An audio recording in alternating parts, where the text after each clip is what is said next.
Brush করার কথা বললেন, ব্রাশ করার হ্যাবিটের ক্ষেত্রে এখানে আমার একটা প্রশ্ন আছে। এটা দুরকম প্যাটার্নে সাধারণভাবে মানুষকে দেখেছি ব্রাশ করতে আমিও করে।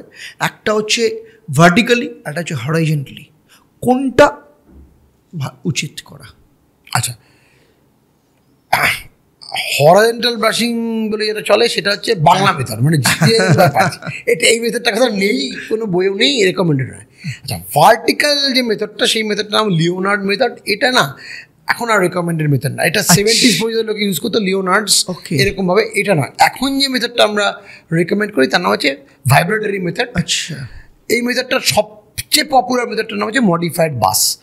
জিনিসটা কি ইম্পর্টেন্সটা হচ্ছে ব্রাশটার স্ট্রোকটার থেকেও বেশি ইম্পর্টেন্স হচ্ছে ব্রাশের অ্যাডাপ্টেশন, আমি কোন অ্যাঙ্গেলে ব্রাশটাকে অ্যাডাপ্ট করব। আচ্ছা, কেন একটা ব্রাশের মোটামুটি স্ট্যান্ডার্ড ব্রাশের পাঁচটা বা 6টা ব্রিসেলের রো থাকে।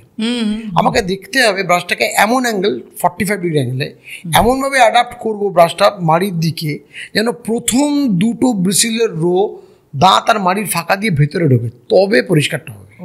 ব্রাশটাকে আমি এরকমভাবে যদি স্ট্রেট 90 ডিগ্রি অ্যাঙ্গেলে অ্যাডাপ্ট করি এই জিনিসটা হবে না। আবার ভার্টিক্যাল করলে একটা মাত্র রো ঢুকবে এবং তাতে মুশকিলটা হলো মাড়িটা ছড়ে যাওয়ার সম্ভাবনা থাকে। অতএব অ্যাঙ্গেলটাকে 45 ডিগ্রি একটুখানি বেঁকিয়ে 45 ডিগ্রি। আবার বলছি ইউটিউবে অ্যাভেলেবেল মডিফাইজ বাস টেকনিক, মডিফাইড বাস। এটা দেখুন অ্যানিমেশন আছে,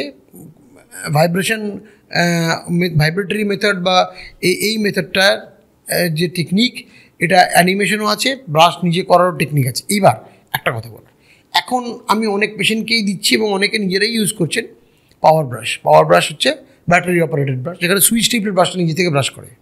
সেক্ষেত্রে সুবিধাটা হচ্ছে এমনি ব্রাশে আমাকে স্ট্রোক জেনারেট করতে হবে, আর ও নিজের মতো করে এখানে জিনিসটা ভাইব্রেট করে অসিলেটরি, ওকে কিছু শুধু অ্যাডাপ্টেশন দরকার।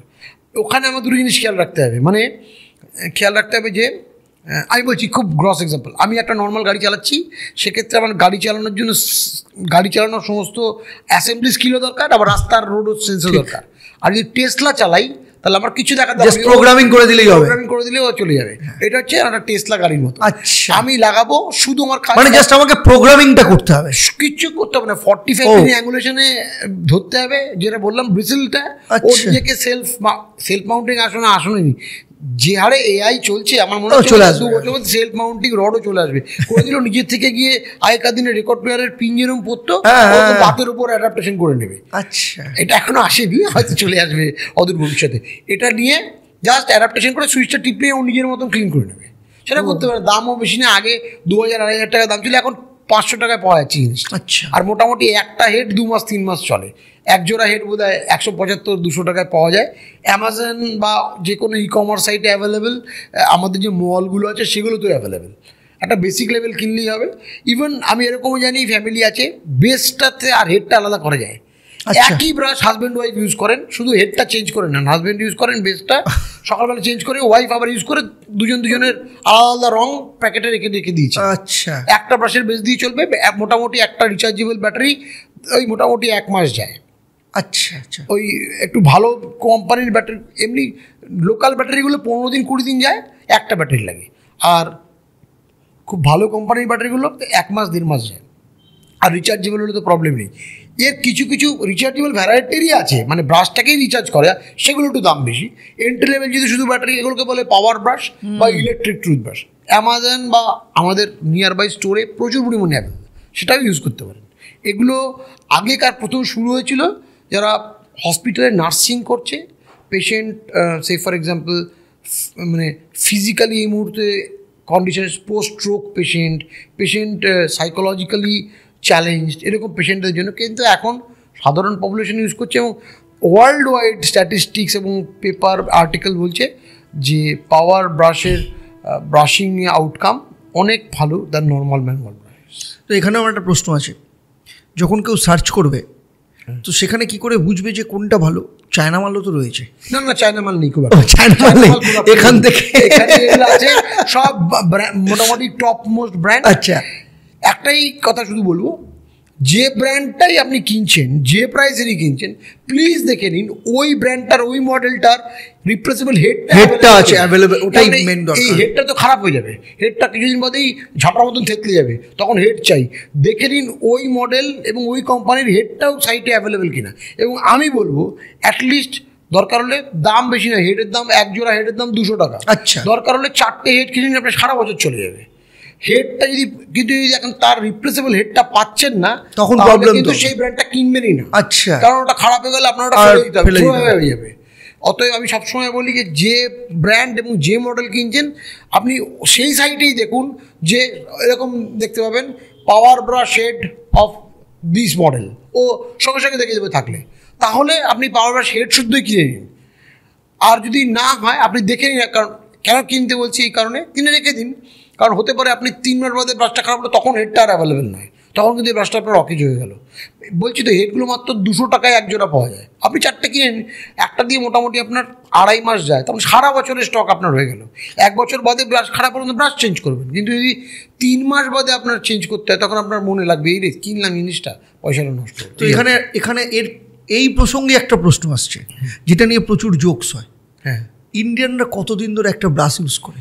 হ্যাঁ, একটাই বলি, এই গল্পটা তো সবাই শুনেছি, যে এটা এই যে বেসটা না, এই বেসটা মোটা, এটা পাজামার দড়ির কিছু লাগানো যাবে না, এটা যাবে না। আমি জানি এটা শেষ হয় পাজামার দড়ি লাগানো থেকে, কারণ এর যে কারণ বেসিন পরিষ্কারও হয়, ওটা করুক, জুতো বেসিন সব তো পরিষ্কার হয়, কিন্তু লাস্ট যেটা ইউজ হয় পাজামার দড়ি, এর বেসটা বেশ মোটা, ব্যাটারি ঢোকে বলে ওটা দিয়ে পাজামার দড়ি করা হয়, তাহলে পাজামাটা বেশ বকরাক্ষসটা সাইজের। আচ্ছা আচ্ছা আচ্ছা, না এমনি জেনারেল ভাবে যারা ব্রাশ করে, হ্যাঁ হ্যাঁ, একটা ব্রাশ ইউজ করার জন্য এটা খুব ইম্পর্টেন্ট, এটা খুব ইম্পর্টেন্ট, যেটা নিয়ে প্রচুর জোকস আছে। জোকস আছে শুধু তাই না, অনেকে জানেও না যে একটা ব্রাশ কতদিন ইউজ করেন। আমি অনেক পেশেন্টকে বলি, আচ্ছা আপনার ব্রাশটা নিয়ে আসুন দেখি, আসার পর দেখি যে মোড়ক ঝুটির মতন করে ফেলেছে, ঠিক আছে, ব্রাশ পুরো ঝাঁটা হয়ে গেছে। আমি বলি আপনি ব্রাশ কখন চেঞ্জ করবেন? সেটা হচ্ছে একটা ব্রাশ ইউজুয়ালি 2.5 থেকে 3 মাস যাওয়ার কথা। প্রথম আপনি ঠিক টেকনিকে ব্রাশ করেন, ব্রাশের দ্বারা শক্ত ব্রাশের দ্বারা একদম কিনবেন না, মিডিয়ামও কিনবেন না, সফট কিনুন। আপনার ধারণা যে সফট কিনলে জিনিসটা কম যাবে, একদম তা নয়। আপনি শক্ত দ্বারা দিয়ে দাঁত কোনো বাসনপত্র নয়, আর আপনার ব্রাশ কোনো স্কচ ব্রাইট নয়, ওটা দিয়ে করলে আপনার এনামেলটার ক্ষতি হবে। আপনি সফট সুপার সফট ব্রাশ কিনুন, যাবে 15 দিনে ওদিক ওদিক, যদি আপনি ঠিক টেকনিকে ব্রাশ করেন। এবার যদি দেখেন আপনার 1 মাসের মাথায় ব্রাশটা ঝাঁটা হয়ে গেছে, তাহলে আপনি আবার ইউটিউব খুলুন বা ডাক্তারের কাছে যান, কারণ আপনি ভুল টেকনিকে ব্রাশ করছেন। আপনি আইদার ব্রাশের অ্যাডাপ্টেশন ভুল করছেন, অথবা প্রচণ্ড জোর দিচ্ছেন, যেটা দরকারই নেই। কারণ বারবার বলছি 2.5-3 মাস যাওয়ার কথা ব্রাশ ঝাঁটা হওয়ার আগে। এবার এবং ঝাঁটা হওয়া ব্রাশ দিয়ে কিন্তু ব্রাশ করে যাবেন না, তাতে আপনার মাড়ি ছড়িয়ে যেতে পারে, অ্যাবসেস হতে পারে, এনামেলেরও বড়টা বাজবে। এবার একটা ব্যাপার হচ্ছে, বাজারে কিছু কিছু ব্রাশ আছে যেগুলোকে আমরা বলি ইন্ডিকেটর ব্রাশ। ইন্ডিকেটর ব্রাশ মানে এর 2 বা 3টেরও ব্রিসেলসের এরকম একটা ব্লু কালার থাকে। যদি ব্রাশ করার সময় ব্রাশ করতে করতে এই ব্লু কালারটা কমতে থাকে, যখন দেখবেন এই ব্লু কালারটা হাফ হয়ে গেছে, উপর দিকটা সাদা হয়েছে, নিচটা ব্লু আছে, তার মানে এই ব্রাশটা চেঞ্জ করার সময় হয়েছে। আচ্ছা, এই ইন্ডিকেটর ব্রাশে এটা হচ্ছে সুবিধা যে ও বলে দেয়, কিন্তু ব্রাশ করার এটা হচ্ছে ব্রাশ কতদিন বাদে চেঞ্জ করবে, তার অ্যান্সারটা হচ্ছে মোটামুটি 2.5 থেকে 3। যদি এরকম আপনি দেখেন যে আপনার 15 দিন বা 1 মাসে ব্রাশ চেঞ্জ করতে হচ্ছে, তাহলে বুঝবেন আপনার ব্রাশিং টেকনিক ঠিক নেই। ব্রাশটা এরকম ফ্রে করে ঝাঁটার মতন হয়ে গেছে, তার মানে ব্রাশিং টেকনিক ঠিক নেই। আপনার ব্রাশিং টেকনিক শেখা দরকার আছে।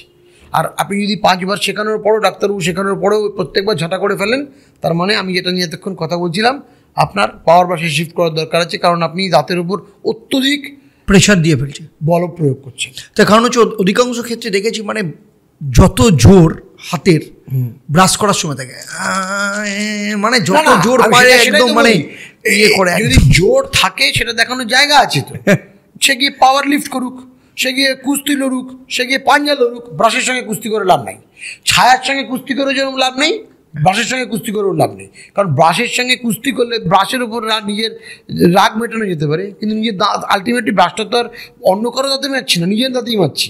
আলটিমেটলি এটা সুইসাইডালি হচ্ছে। অতএব ব্রাশ ব্যবহার করার পর আমাদের এই জিনিসটা মনে রাখতে হবে যে ব্রাশ আমাদের খুব ফ্রেন্ডলি টুল, হ্যাঁ, এবং সেটা দিয়ে আমরা এমন একটা জিনিস করতে পারি। কারণ আমি এই কারণে বলছি ব্রাশ কেন এত ইম্পর্টেন্ট। অনেকে আমাকে প্রশ্ন করেন, অনেকবার পেয়েছি এই কোশ্চেনটা অ্যান্সার দিইনি, ডাক্তারবাবু আমি দাঁত দিয়ে রক্ত পড়ছিল, ব্রাশিং করা বন্ধ করেছি, প্রথম কথা এটা তো আপনি করবেনই না, কারণ দাঁত দিয়ে রক্ত পড়লে সেটা একটা অসুখ, সেটা ব্রাশ করলেই ঠিক হবে, যদি না হয় তাহলে ডাক্তারবাবুর কাছে যেতে হবে। তারপরের প্রশ্নটা আরও সাংঘাতিক, আমি না এখন আঙুল দিয়ে ব্রাশ করছি। মনে রাখবেন আঙুল দিয়ে ব্রাশ করা যায় না, ভগবান আপনাকে আঙুলে কোনো রুয়া বা দাঁড়া দেয়নি যেটা দিয়ে ব্রাশ করা যাবে। আপনি যেটা করছেন সেটা না করলেও কিছু হবে না, কারণ মনে রাখবেন ওতে আপনি শুধু মুখে একটা কাজ করুন, তাহলে মুখে পেস্ট নিয়ে জল নিয়ে কুলকুচি করে ফেলে দিন, কারণ আঙুল দিয়ে ব্রাশ হয় না। আঙুলে আমার একটা মিনিমাম ফ্রিকশন দরকার আছে টুথ সারফেসে, যেটা দাঁতের উপর বায়োফিল্ম বা প্লাগকে কন্ট্রোল করবে, বের করবে, সেটা আঙুল দিয়ে হয় না। আঙুল দিয়ে ব্রাশ করা যায় না, আঙুল দিয়ে আঙুলই করা যায়, আঙুল দিয়ে ব্রাশ হয় না। ঠিক আছে, ব্রাশ করতে হলে একটা প্রপার সফট বা সুপার সফট ব্রাশ লাগবে। অতএব মনে রাখবেন, এবং এটা এই কমপ্লেনটা আমার ভীষণ মানে আমার হঠাৎ করে গত মাস থেকে রক্ত পড়ছিল, মানি থেকে 2-1 জায়গা থেকে রক্ত পড়লো, তারপর থেকে ব্রাশ করা বন্ধ করে দিচ্ছি। এটা খুব সাংঘাতিক জিনিস, মানে এটা তো করা যাবেই না, আপনাকে ব্রাশই করতে হবে। কারণ মনে রাখবেন যদি ব্রাশ করতে গিয়ে মাড়ি থেকে রক্ত পড়ে তাহলে ব্রাশ করেই ওটা কমবে। আচ্ছা, কিন্তু যদি না কমে তার মানে আপনার একটা অসুখ হয়েছে যার নাম জিঞ্জিভাইটিস, তার অনেক কারণ থাকতে পারে, তাহলে এটা আপনি বাড়িতে আর কন্ট্রোল করতে পারবেন না, আপনাকে ডাক্তারের কাছে যেতে হবে।